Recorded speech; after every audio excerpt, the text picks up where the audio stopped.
Salut, bienvenue dans cette nouvelle vidéo où on va parler motivation. Parfois c'est difficile de s'y mettre, mais si on décide de prendre le contrôle, c'est possible d'y arriver. Donc on va voir 3 étapes pour gérer les baisses de motivation. Première étape, apprendre à contrôler son mental. Tout part de notre mental, tout part de notre état d'esprit.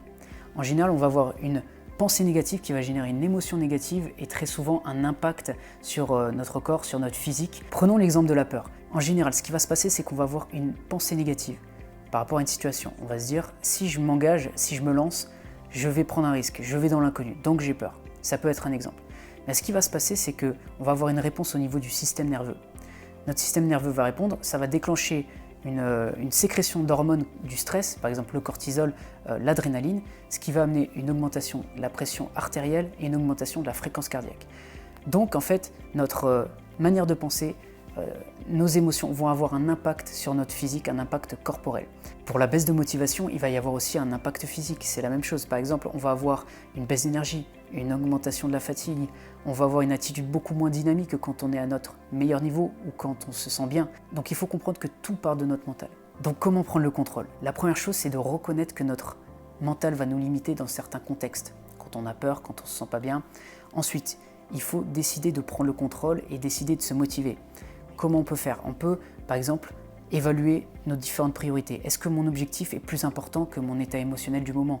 Est-ce que le fait d'atteindre cet objectif est beaucoup plus important pour moi que de me sentir bien dans l'instant? Et si c'est le cas, on va faire le choix de faire ce qu'il faut, on va faire le choix de passer à l'action. Donc c'est une question de décision dans ce cas-là. Ensuite, on peut imaginer, on peut penser aux perspectives positives. Quelles sont les choses positives qui vont découler de mon action?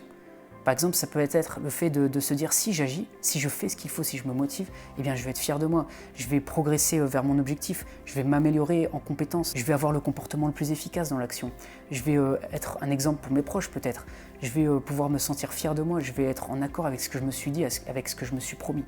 Donc il faut reconnaître que notre mental peut nous bloquer, ensuite il faut prendre le contrôle, trouver la motivation et ensuite passer à l'action. La deuxième étape va consister à croire au changement.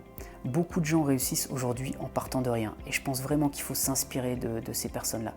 Ensuite, il y a des dizaines d'histoires de gens qui ont fait des choses extraordinaires. La dernière en date, celle que j'ai lue dernièrement, c'est celle de Viktor Frankl.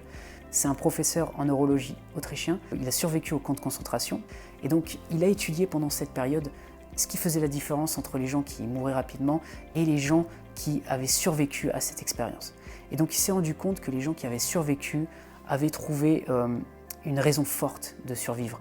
Et cette raison, c'était de se dire, si on survit, on va pouvoir expliquer aux gens, au monde, à nos enfants, ce qui s'est passé dans les camps pour que ça ne se reproduise plus. Et donc cette raison forte les a poussés à réussir à survivre. Donc la leçon qu'on peut retirer de cette expérience, je pense, c'est de se dire qu'on peut relativiser beaucoup de choses qui nous arrivent aujourd'hui. Et si ces gens-là ont survécu à des choses qui ont été vraiment difficiles à vivre, nous, on peut relativiser notre quotidien, ce qui nous arrive, et se dire qu'on peut aussi croire au changement, croire en notre réussite. Donc c'est vraiment important d'avoir cette foi en ce qu'on fait, d'avoir cette foi par rapport au changement, et de se dire, ok, j'ai pas besoin d'être parfait, il faut juste changer, interrompre ce schéma, ce mécanisme mental négatif qu'on a dans l'instant, c'est-à-dire la perte de confiance, et se dire, je vais avoir foi en mon objectif, je vais avoir foi en ce changement, j'y crois, même s'il y a du doute, parce qu'il y en a toujours un peu, je vais continuer à avancer, je vais continuer à me battre pour atteindre mes objectifs. Et la troisième étape, accepter de s'investir. Pour être motivé, il faut accepter de dépenser un peu d'énergie. Il y a un certain prix à payer, si on peut appeler ça un prix, dans la mesure où ça va augmenter notre qualité de vie, on va être beaucoup mieux au quotidien, on va se sentir beaucoup mieux, on va être beaucoup plus heureux, beaucoup plus motivé.